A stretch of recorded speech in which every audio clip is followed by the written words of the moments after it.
All right. So, if we can have just a motion to start the meeting, please. Motion to start the meeting. Second. I second that. Oh, thank you. All Okay. those in favor say aye. Aye. Aye. Aye. Aye. Thank you. And meeting has begun. First of all, thank you guys for coming on. It is 6:16. We do have staff on. It is the December meeting. We only have two agenda items, the FY 2027 budget request, which we're going to let Commissioner Dan lead. He's also going to talk about the letter. And then next steps, we are going to briefly touch on the conversation around just, I think we talked about briefly like the new chair. And the new vice chair. So that's something we can talk about as well, but I'm gonna go ahead and start now. And I'm gonna pass it to Commissioner Dan. Okay, so did the draft letter get circulated, Chair? I know I saw it. I believe I sent it out, but I am not sure. Let me ask Ms. Warner Wiggins if I forwarded it to her, but I'm not sure. One No, second. I have not seen it. Okay, Okay. I've seen it, but not through the. Okay, well, I had the draft that I whenever that was last week. Yeah, maybe it wasn't until Friday or something. I had a draft, and well, I guess we should circulate that. But what We we can what we or I mean, I can maybe send a copy or someone can, but I was what about we to ask if decided. you wanted to. I was going to ask if did you want to put it on screen, Commissioner Dan, and review it, or did you just I want think, us to read yeah, it no, I think we should all separately? read it. I think we should all read it and send comments. I don't think, yeah, I mean, I Okay. I think mean, it's, yeah. Let me send it to Miss Warner Wiggins now. Go ahead, continue, Mr. yeah, I mean, it's pretty straightforward. I think we decided at the meeting that last time on to send a letter requesting an appropriation, and we agreed that that would be a $600,000. So it's just a matter of just how it was written and what. Um, Let me just summarize a couple of the key points. Was that so we had agreed that it would be a $600,000 request for FY27. And what this draft says is that it's important to increase the budget appropriation from the FY 2026 amount of 400,000 for two reasons. One, there will most certainly be far more candidates using the county's matching fund program in the 2030 election cycle from this year, from 2026, the initial year for the program. And two, while funds are only dispersed over a 1 year period every 4 years, establishing an annual funding practice is, to us, the commission, both fiscally prudent and would serve as an important statement about the value of the program and the county's fundamental commitment to election access and fairness. And so it goes on with a little bit more that, another duty of ours will be after the election to provide some recommendations for the program. And I think those could be kind of essentially whatever we want, but it needs to be at least addressing should there be changes in the program for 2030 in terms of the amounts that are available for matching funds. So the campaign amount now of like $75,000 for a district campaign, should that be a higher because of inflation or other factors of the cost of campaigns? And then are there other recommendations? I think we would be looking at things like, this year there's a limit on who can file for campaign matching funds. And if you've had if you've run in an election or used your campaign fund, a traditional fund, less than within 2 years of this coming election, then you're ineligible. So that actually reduced the pool. So anyway, some of that's in there, and those are things that we would be looking at after the election. But in terms of just right now, that's the basic ask, is to get it out there, because this is budget season and we'll be hearing from them. And just so the final thing I guess I would ask is that now I think we decided, or the assumption would be, that this is to the county executive, since it is her budget that we're asking this to be in. And so then the question is just, and a lot of this would be maybe for staff as well, what's the appropriate CC? And I think, given how we talked about this last year, I put in here for feedback would be the director of Office of Management and Budget, the director of finance.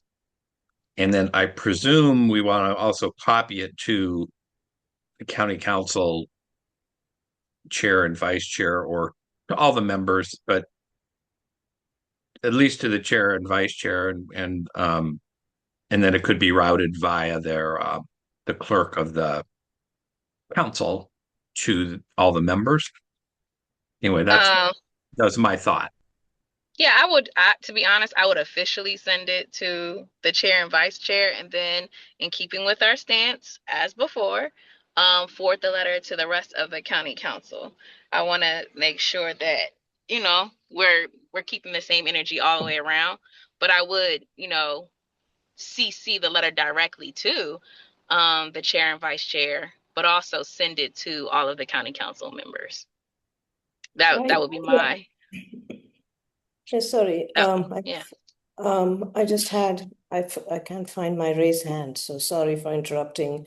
But I wanted to bring Miss Bell into this conversation because in the bigger picture, counties that do not have the ability to carry on an ongoing fund for 4 years, which was, for instance, Howard County, they had to go to referendum, get themselves this permission to continue to hold a fund for 4 years before they joined the program, right? And counties like Montgomery and Prince George's that already had this ability did not have to go back and do this referendum thing. So I think we should point that out because we know that, but the council, may not have sort of read the original state legislation to sort of wrap their heads around this.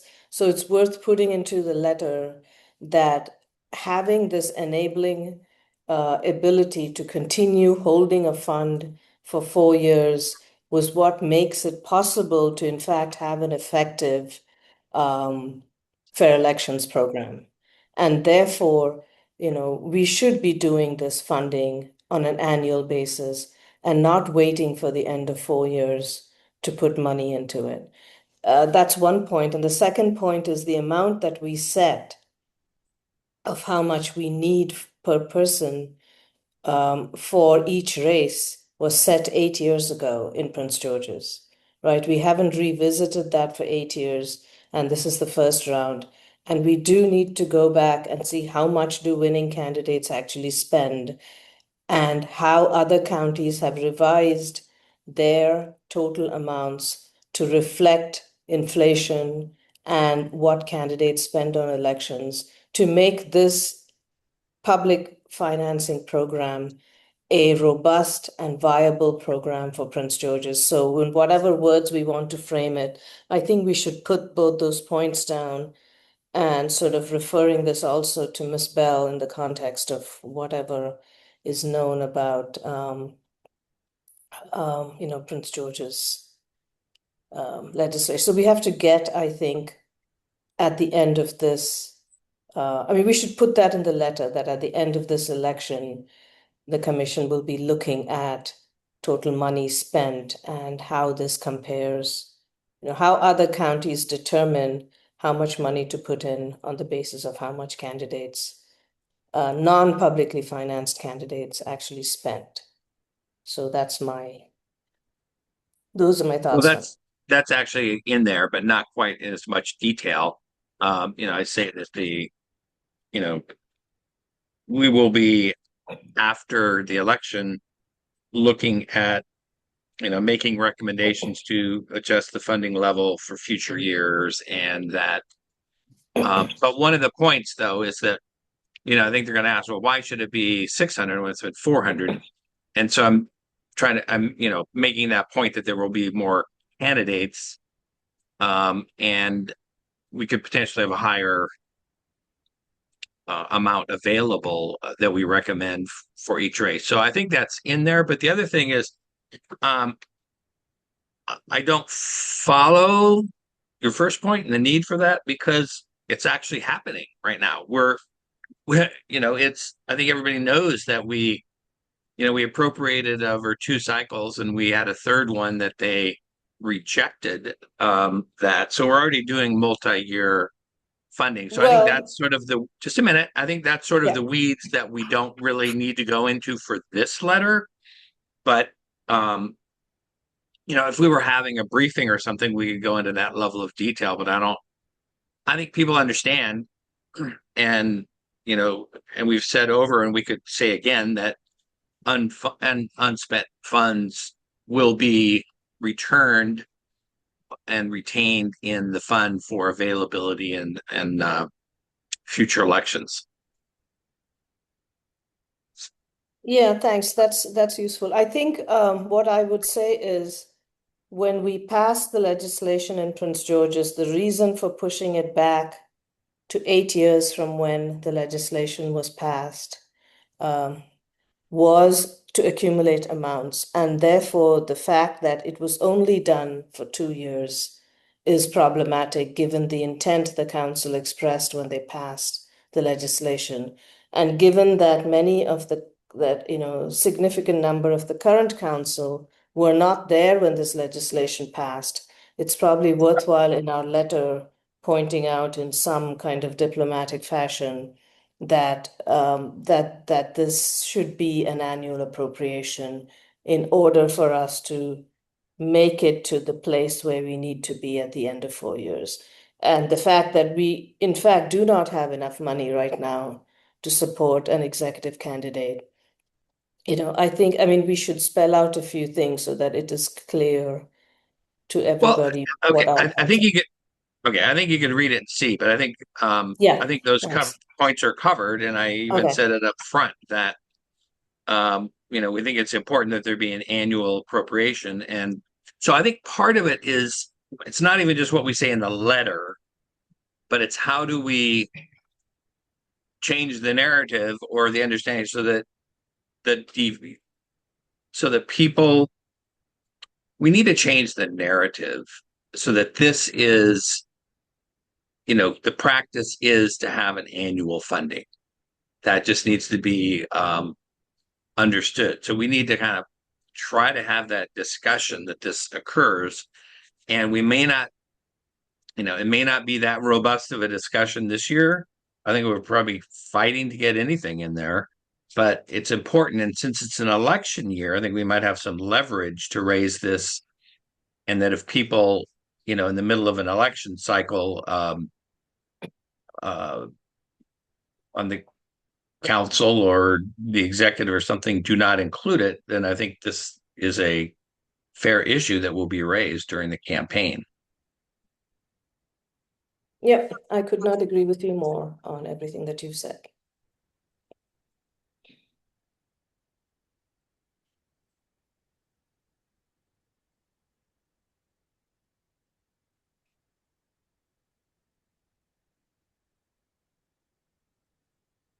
So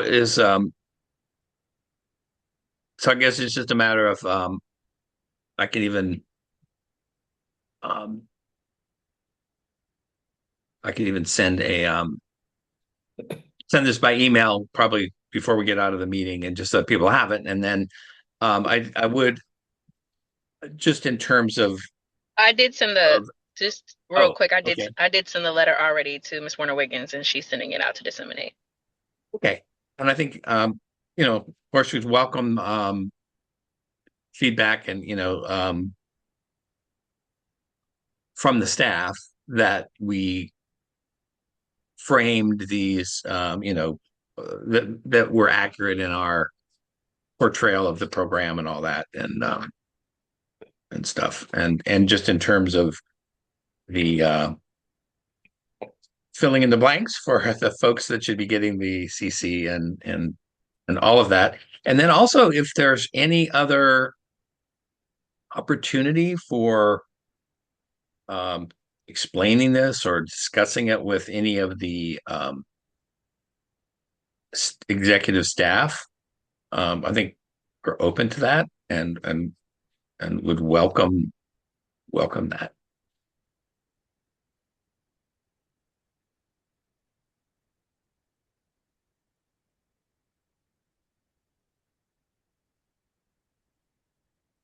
I think we should just do what we did last time and just reach out to them and ask there to be like, I think her chief of staff is Devin Martin.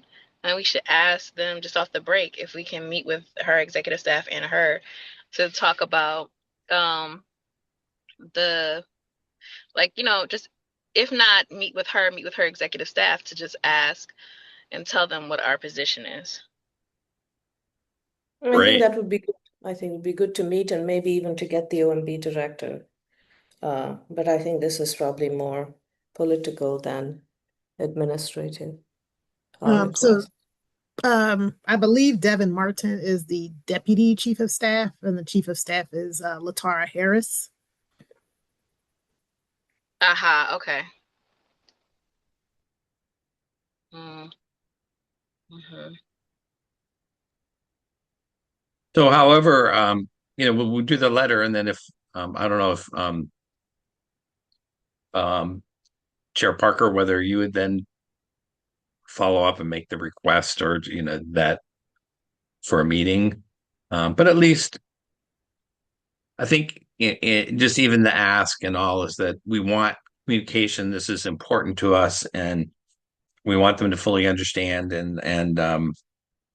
and support. And if not, we want to understand, why not if there's not support.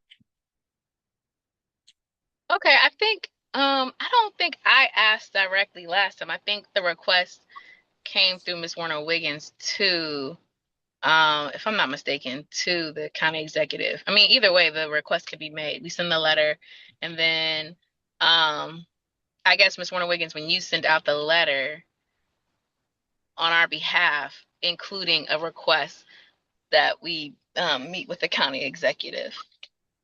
Can that be done? Yes, Okay. I can do that. Mm-hmm. Thank you so much. Right. Okay.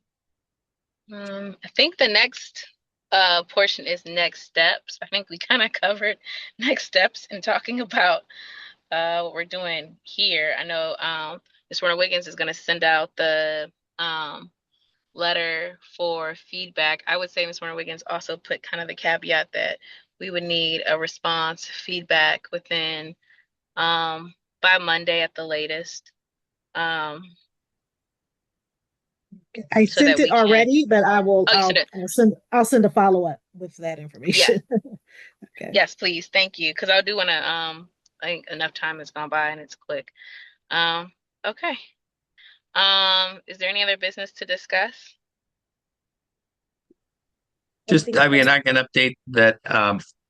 So when it was a couple months ago, I spoke to the League of Women Voters, their board and a few of their members at Collington, and one of their members is from Riderwood Retirement Community, and they invited me to speak on the program. So I'm going there Monday afternoon, and it's probably not going to be a big group, but they have their property is split 50-50 in Montgomery and Prince George's. So they have some awareness of the Montgomery and some people active, but so we're going to do a little bit of compare and contrast. So they're going to just have information for folks about the Montgomery program, and then we're going to just try to interest people in and provide information about our program. And so I'm using I'm gonna take I reviewed the PowerPoint that we did. Now it's been a year ago, and that still holds up. And I'm gonna just cut that about in half so that it's a much shorter discussion, and then we'll get to most of the stuff during a Q&A. But also, I have a draft of a fact sheet, which just essentially uses the fact sheet that was done many years ago when the program was just being proposed. And I've just sort of reworked that a little bit and have a draft. And I will send that around um, after this meeting. And it's, welcome suggestions. And I think maybe we can work toward having something like that we could post on our website and use, because I think that's one thing we're lacking right now. People are asking um, for summary information, and if I'm right, we only have the essentially the PowerPoint or the whole guide, and the guide is whatever the 40 pages to the guide. But any other thoughts on that? Because the candidates have to file to get on the ballot by the end of, I think it's February, like 23rd or 4th. So there's only 2 more months for people to even get on the ballot, let alone qualify for the program. So I think it's important we try to have some some communication about this for the wider, potential candidates and certainly just for the public.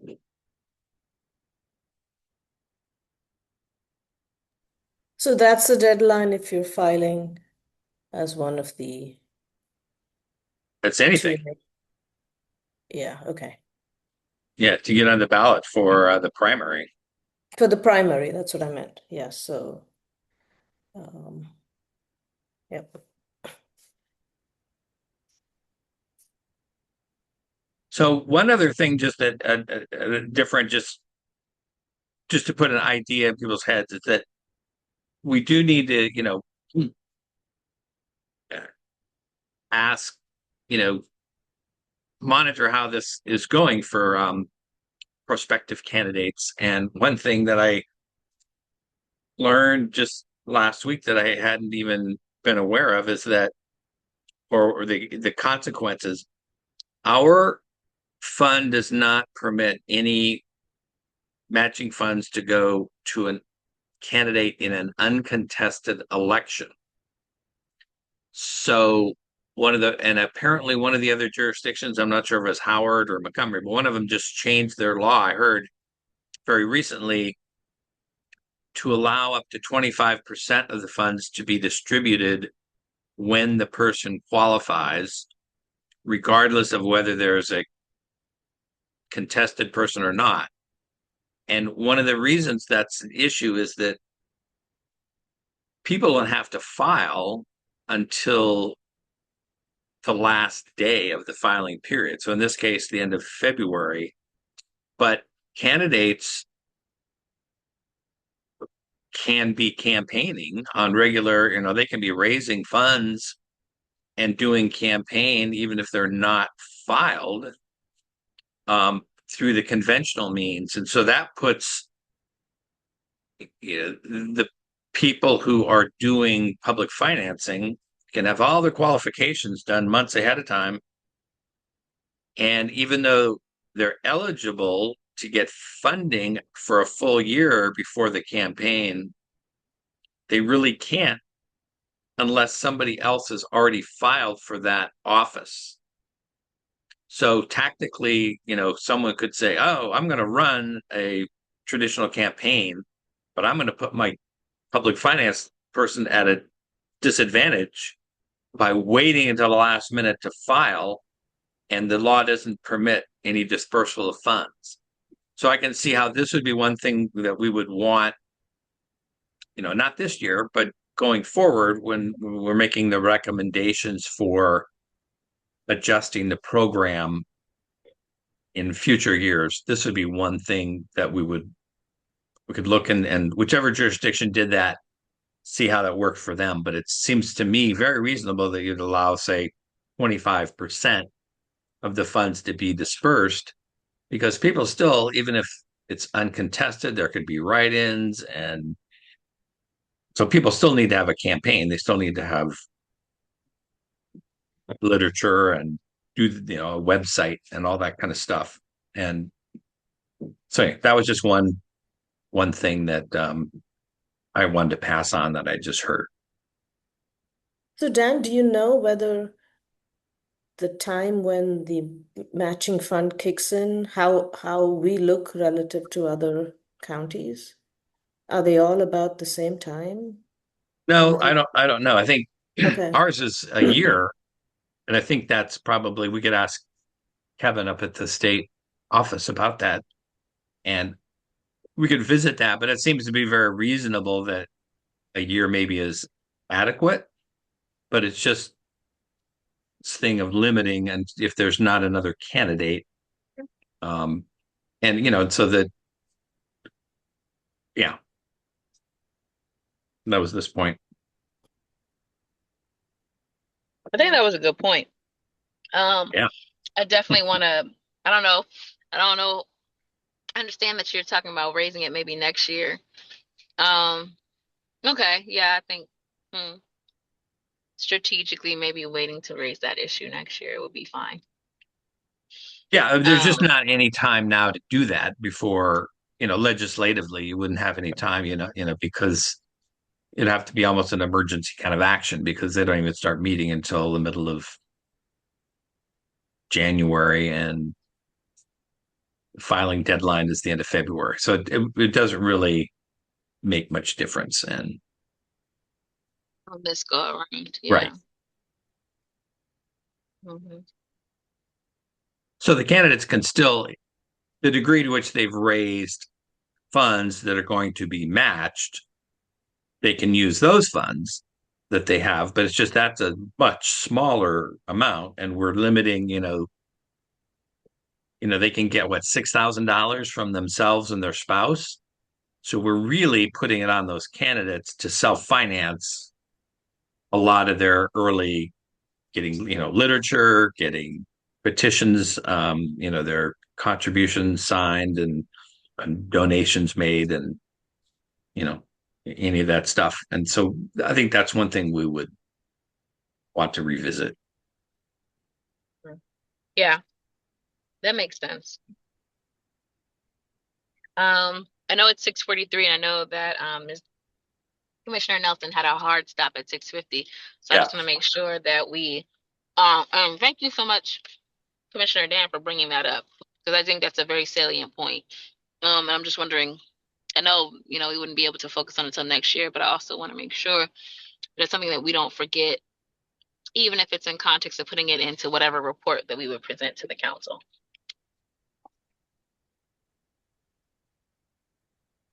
That's because I want to make sure that that's just not a point that's missed. Right. Okay, is there anything else? So just quickly, so we are then going to work on to take a look at that letter, and we are going to take a look at the draft fact sheet Our, yeah. that Dan modified. Yeah. Uh, Mm-hmm. we And I'll had. send that around, and I will use it as just my sort of, as a personal informal information that's not official from the commission. But it would be nice if we had one that would be branded from the commission, that we could put in the website, that would, everybody approved and agreed upon. But That's why, yeah, I Yeah, think send that fact sheet around so that we can do that. Yeah, I'm fine yeah, with that. and then we can even do some outreach with that by sending it to civic lists or something, or Yep. requesting the exec's office to do that and so on. okay. Okay. All right. If there's no other business, definitely want to wish everyone a happy holiday. Wish our staff a happy holiday. Thank you so much for being on with us this December. And then, do I have a motion to adjourn? So moved. Okay. Do I have a second? Second. Okay. All those in favor say aye. Aye. Aye. Aye. All right. Mhm. And we will Thanks. see each other next year. Thank you all. Thank you. Yep. Yeah. Bye-bye. Good night. Thanks. Good night. Night.